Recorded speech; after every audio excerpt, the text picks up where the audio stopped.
Hey,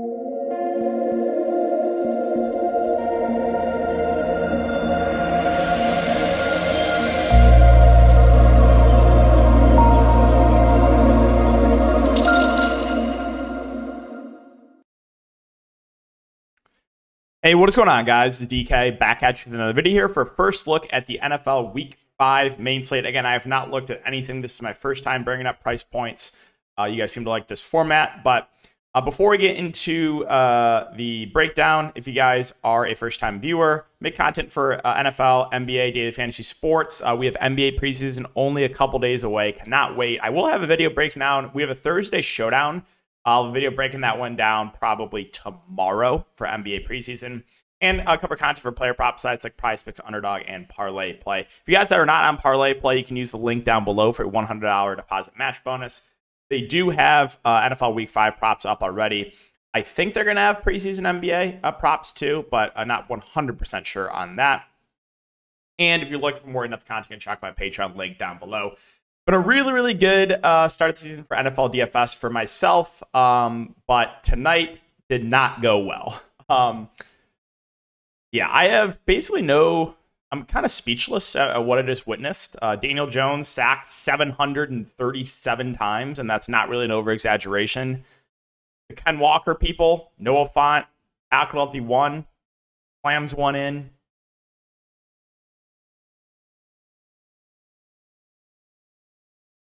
I know I'm going to get trolled, but hey, I put my money where my mouth is, right?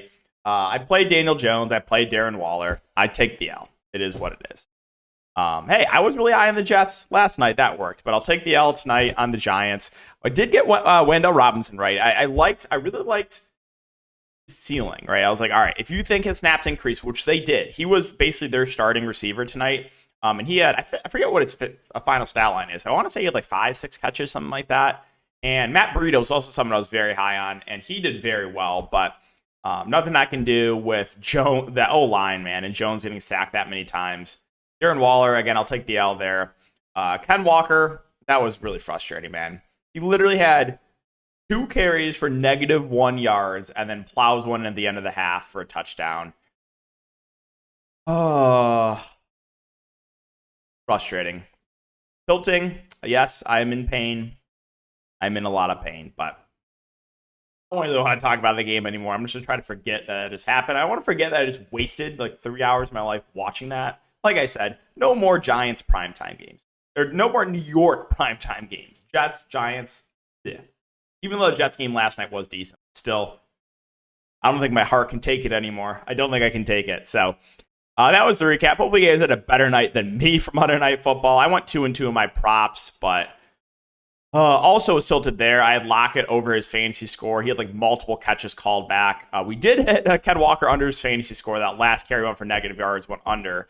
Should have went easily under, but again, got that touchdown. And then missed on Daniel Jones. Like I said, nothing else to say about that. And then did hit on Breida over his rushing plus receiving prop. All right, so let's just talk about this slate, and we'll start off with the quarterback position. Like I said, I have not looked at anything yet, so we have Patrick Mahomes here at the top at 8.2K going up against Minnesota. So this game, I assume, will be pretty high scoring here. Let's bring up the odds jam sportsbook screen. We can just quickly go over the totals. I should have had that up to start. But I just literally, once that game ended, I was like, I got to go make a video. I'm too tilted. I don't want to think about that game anymore. So let's bring up these totals and see where we're at for week 5. So we got Jags. Oh, no, we have another? Wait, the Jags play again in early game? Is that right? What? They just played early game? Okay, whatever. What is going on there? Giants, Dolphins, 49 over under. Texans and Falcons, 41.5 over under. Panthers and Lions, 45 over under. We got Titans and Colts, 42.5 over under. Saints and Patriots, yeah, this one should be ugly. 39.5 over under. Ravens and Steelers, 38.5 over under. Eagles, Rams, 50 over under. Bengals, Cardinals, 45.5. Chiefs, Vikings, okay, this is the highest total, 52, but 52.5 or so. Jets, Broncos, 43.5. And those are the totals for week 5. Again, we do only have 10 games because we now have teams on bye weeks. But Again, what you guys are looking at the OddsJam Sportsbook screen. If you guys are interested, you can use the link down below for 25% off your first month. And this was my main slate lineup. So, I mean, Sunday went really well for me. Again, I was high on the Jets. Main slate went well. I played an extremely chalky lineup, which is something I really don't do a lot. But I felt like the chalk was really good this week. And I originally had a Josh Allen, Diggs, Dalton Kincaid stack. But once we got the news that Aiden O'Connell was going to start, I plugged him in to allow me to get more stars into my lineup. Was a little bit tilted. Again, Aiden O'Connell had that touchdown pass to Devonta Adams. They called him short, even though he was in. And then Zach Ertz also dropped a touchdown in garbage time. So could have been a much bigger day for myself on Sunday. But that was my main slate lineup, if you guys are curious. All right, so now back to the player breakdown. Again, Mahomes, 8.2K. This game has shootout written all over it. I expect this game to be pretty popular. And, yeah, I mean, Mahomes wasn't great against the Jets, but this is a much, much easier matchup going up against the Vikings. So like his ceiling quite a bit.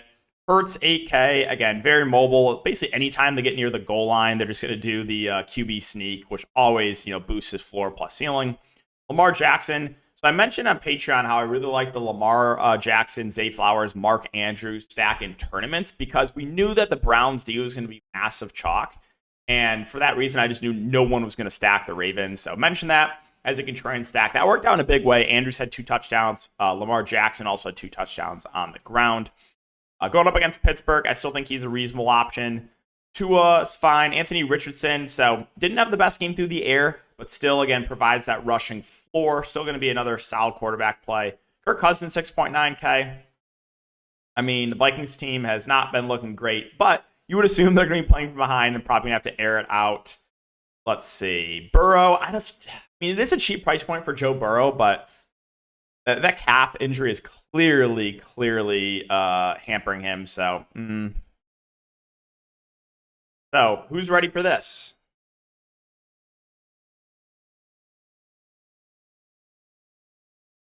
Ready to do it again? I mean, like I said, I just cannot believe what I watched tonight. Let's see, on the cheap end, Stafford is 5.6K. Okay, expected to be good to go. I mean, this is, I believe, was the second highest total game of the week, and the Rams are airing it out a ton, so I do kind of like Stafford as a cheap quarterback play. I mean, Josh Dobbs, to be honest, he's looked decent and has been pretty mobile. I know it's kind of gross, but I don't hate Josh Dobbs as a cheap play. Is there anything else I wanted to mention? I think that's probably it. So we go on to the running back position. Saquon, we'll see about his availability for next week. I assume he's going to be close to returning. If he is, I think it'll be a fine contrarian play. I just think everyone's going to, full fade the Giants, especially after they watched what happened tonight. Let's see. Bijan Robinson is 7.7K. I mean, his snaps have been going up, but the snaps are going down in Algier. This is not a bad matchup, so I do like his ceiling. Derrick Henry, it's kind of just a game script thing for him, right? I mean, the games that the Titans have lost, they've kind of phased him out. The games where they've been winning, he's been getting a lot of carries. So if you think the Titans are playing from ahead in this game, then you want to have some interest in Derrick Henry. If you think they fall behind, then you probably want to fade. Also, I do want to mention Jonathan Taylor. There's a chance he could play this week, so we'll keep an eye on that. He's cheap.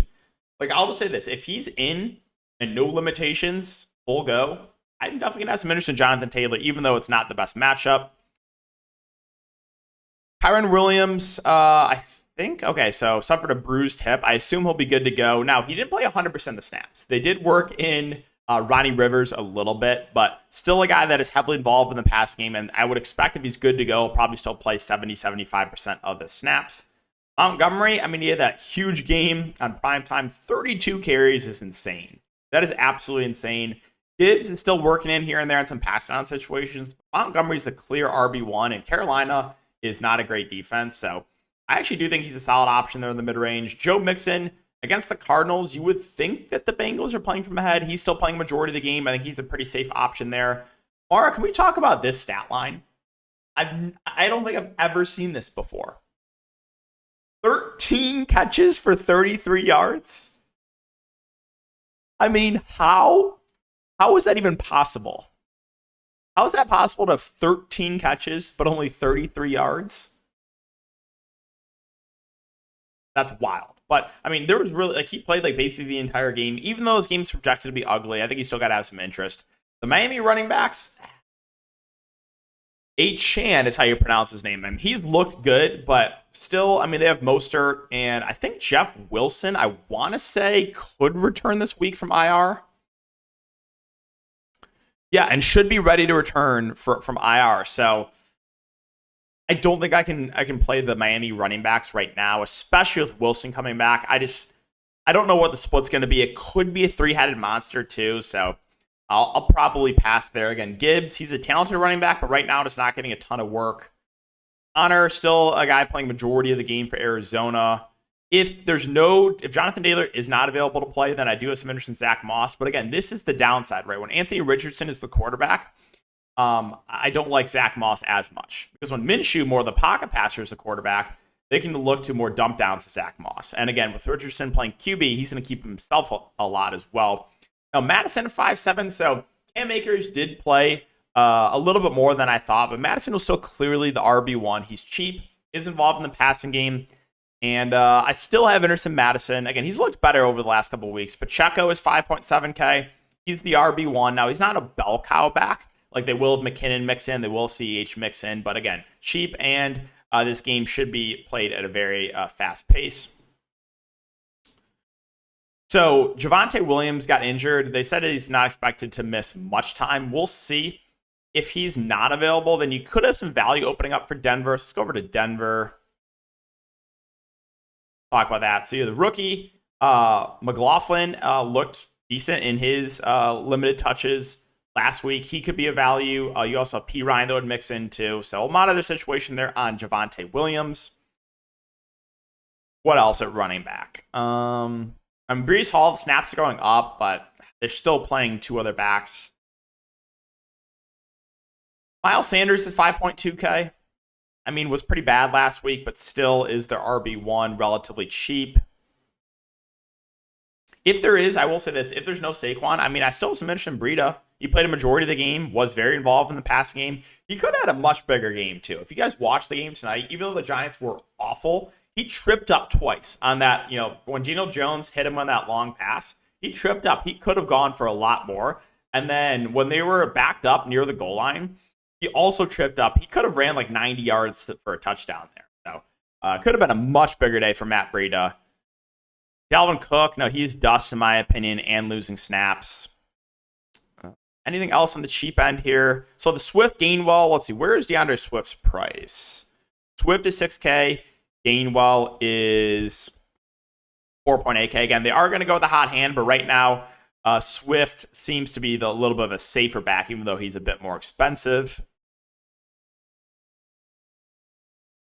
All right, let's move on to the wide receiver position. I think it'll be easier to go team by team talking about wide receivers. So starting with the Houston side, my boy Tank Dell came crashing back down to earth, but it was just a weird game. The Texans dominated the Steelers. They didn't really have to play a ton. He also had 2 carries. Like, what was that? What was that? It was Nico Collins that had the huge game. I like Nico Collins and Tank Dell once again here. The only issue is, any team that plays Atlanta just slows it down. They're just in a ground and pound. So that's the only downside. But I still have some interest in Collins and Tank Dell.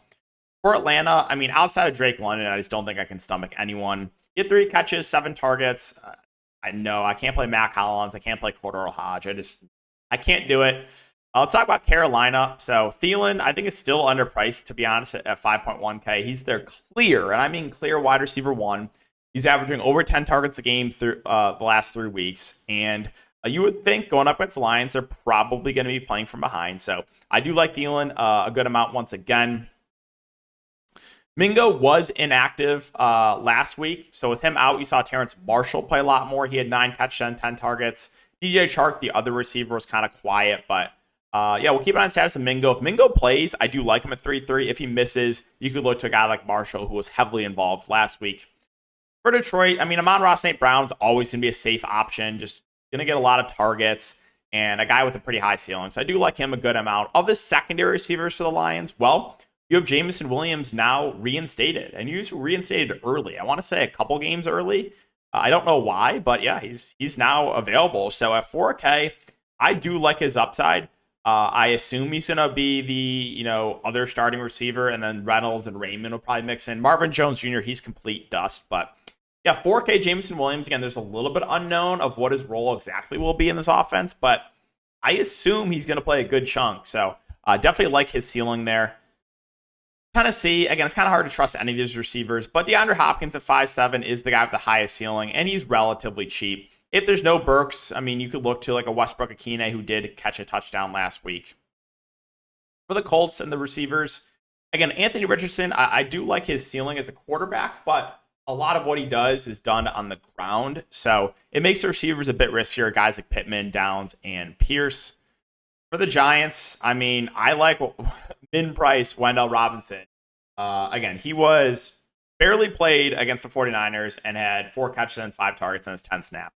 He played a lot more tonight, even though the Giants were awful. I don't want to say Robinson again, still had like 5-6 catches. So min price starting receiver, I like him quite a bit there for value. Hyatt also played a lot more. It was Hyatt, Slayton, and Robinson that got a majority of the snaps at wide receiver. So I do also think Hyatt is interesting, even though those Giants offense is awful. Jones will probably get sacked 27 times. These cheap receivers, I think, are interesting plays. For Miami, Tyreek Hill is expensive, but he has a massive ceiling. Jalen Waddle, more of your contrarian, GBP play. And then Braxton Berrios, I think, is an interesting value play. He had a pretty good week last week. 6 catches, 6 targets. Again, he's their slot receiver. He's basically playing about half the game. For New Orleans, this game projected to be pretty ugly, but Olave and Michael Thomas are playable. For the Patriots, I don't know if I can do it. They're rotating guys. I just don't love anyone here. Baltimore and Pittsburgh will monitor the status there of Bateman and Odell Beckham. But Zay Flowers is the receiver I think you're going to feel the best about. He's been, pretty solid start to his rookie year. I think he's viable. But again, this is another game that's projected to be pretty ugly. If there's no Bateman and no Odell, you probably get Aguilar and Duvernay mixing in. For the Steelers, again, Deontay Johnson's still on IR. We'll see about the status of Kenny Pickett. If not, you're going to have Mitchell Trubisky playing quarterback. But I still think Pickens is someone you could look to in tournaments, and Calvin Austin is someone you can look to for salary relief. But you're not going to feel good about it, especially with the way the Steelers' offense has been playing. For Cincinnati, T. Higgins got banged up. I don't think he'll be out for an extended period of time. We'll keep an eye, or we'll monitor the status for him for Sunday. If he does not play, then, again, Chase and Boyd are already starting receivers, but you probably would get guys like Irwin and the rookie Iosivas mixing in. So potential, tournament value there. Again, Joe Burrow clearly hampered to that injury, but Jamar Chase is a guy that's probably going to get targeted a ton. So I still have some interest in him at the top, and then Boyd I think would be a reasonable value there. For the Cardinals, Hollywood Brown is 5K. I mean, he's averaging close to 10 targets a game over the last 3 weeks. In a game you would think they're probably going to be playing from behind. And Michael Wilson also had a good week. His snaps went up. He had 7 catches on 7 targets. I think he's another interesting value play. From Philadelphia, you got Brown and Smith at the top. Both have a ceiling. It's kind of like the Seattle situation of like, I just never get them right. If I'm picking between these guys, I always pick the wrong one. Like I played Lockett tonight and Metcalf fell into the end zone. It's just very typical, right? So like the ceiling on both those guys. For the Rams, I mean, Puka Nacua has been phenomenal and a very talented wide receiver. He's averaging over 10 targets a game, which is insane. Hard not to like him at the price point. I still have interest in my boy Tutu Atwell. He's averaging close to 10 targets a game as well. A little bit of a down game last week, but still, again, 5 catches and 9 targets. And at times he will get carries too. So I like the price point on Tutu. And obviously Puka is a good option there. Van Jefferson, I mean, I think he's kind of dusty. And is Cooper Kupp? Let's see. He'll resume practicing. Okay, so I believe he can return. And that's going to be very big news to monitor with Cooper Kupp. Now, I will say this. If Cooper Kupp returns, I think they probably just boot Van Jefferson, right? Van Jefferson has just not been good. I think he would get booted, and they would keep Puka and Tutu as their starting receiver. But it would make Puka and Tutu look a lot worse if Cooper Kupp is available to play. For the Jets, so Garrett Wilson, 6K. I mean, he's going to get peppered with targets. Zach Wilson, I don't think is an amazing quarterback, but I think he's serviceable. So I like the price point here on Garrett Wilson a good amount. Lazard also, he'll play a good chunk of the game. And this Denver defense has really not looked good. So these Jets receivers, Wilson and Lazard, I actually do think are pretty decent options. On the Denver side, nothing really standing out to me. I mean, the report was that Marvin Mims was going to play a lot more week 4. He just didn't. Like, that was just a flat out lie. So don't think we can go there. Sutton, Judy feel priced about right. This Jets defense, is solid. And finally, I think this game will be pretty popular. You got Kansas City and you got Minnesota. I'll just say this. It's hard to trust these Chiefs receivers, but they're all cheap. They're all cheap. So Sky Moore, probably the receiver I feel the best about. He's still playing a good chunk of the game, 4.4K. Tony just not playing enough right now. I mean, he's getting targeted when he's out there, but he's just not playing enough. MVS is, your boomer bust option, but he's really not doing a ton. I also kind of like Rashee Rice. His snaps have been, trending upwards. He's getting a fair amount of targets. So I think my favorite Chiefs receivers would probably be Rice and Sky Moore. You could also look to Watson for cheap. But again, the downside is they're just going to rotate these receivers, right? They're going to play 5, 6, 7 guys. Finally, Minnesota. So Justin Jefferson looks great at the top in a game. You would think they're going to be playing from behind in a game that is the highest total game of the week. So like Jefferson a good amount there. Addison 5.3K had a donut last week. And then you got KJ Osborne 4.1. He's their other receiver. Both are reasonable plays in Addison and Osborne, but definitely not like plays I'm going to go out on my way to play. And finally, tight end. So Travis Kelce, 7.6K. Good option, in my opinion, at the top. And clearly a guy with a massive ceiling. And he's really the only Chiefs receiver that I trust, to be honest. So Kelce looks great if you can afford him. Hawkinson had a really down week last week, but I think this is an interesting bounce back spot in the highest total game of the week. Mark Andrews, I liked him a lot for tournaments last week. Didn't end up pulling the trigger on him. A little bit tilted about that because he went crazy. 5.5K still a reasonable price point. You guys know what I'm going to say about Darren Waller. I'll just say this. Absolutely no one's going to play Darren Waller. I'll say this quickly about the Giants. No one's going to play anyone on the Giants. They're going to completely avoid them. But Dolphins, they should put up a good amount of points. Should be a good game script. That's all I'm going to say. Maybe Daniel Jones can have more than 2 seconds to throw, but doesn't look like it with that offensive line.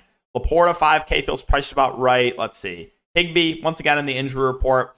I think he'll be good to go. And here's the thing with Tyler Higbee, right? Just going to play the entire game. He's going to get a good amount of targets. I mean, he had 11 targets last week. What else? Freiermuth for Pittsburgh got banged up, expected to be out. So we could have some value here, or we will have some value here for Pittsburgh. Let's quickly talk about that. You got the rookie in Washington and also Connor Hayward. Both are min price. I think both are solid, cheap options. What else here? Ertz, again, he's has a decent floor just because he's out there a good chunk of the game, and Arizona's playing from behind a lot. Kyle Pitts, really cheap. Draftkings is trying to tempt you. This price point on Kyle Pitts. I'll say this, though. He's still playing a good chunk of the game. He's still running a fair amount of routes. It's just this Atlanta team just rarely throws the ball, right? They're just going to ground and pound it almost the entire game. Conklin's cheap at 3.2. That's viable. Durham Smythe went back to playing a good chunk of the game. He had 4 catches and 4 targets. He's cheap.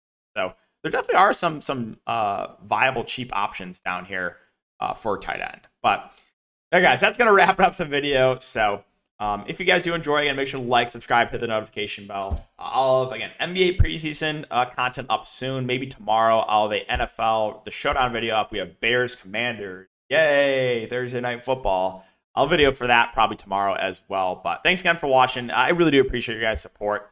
And, yeah, we'll see you guys in the next one.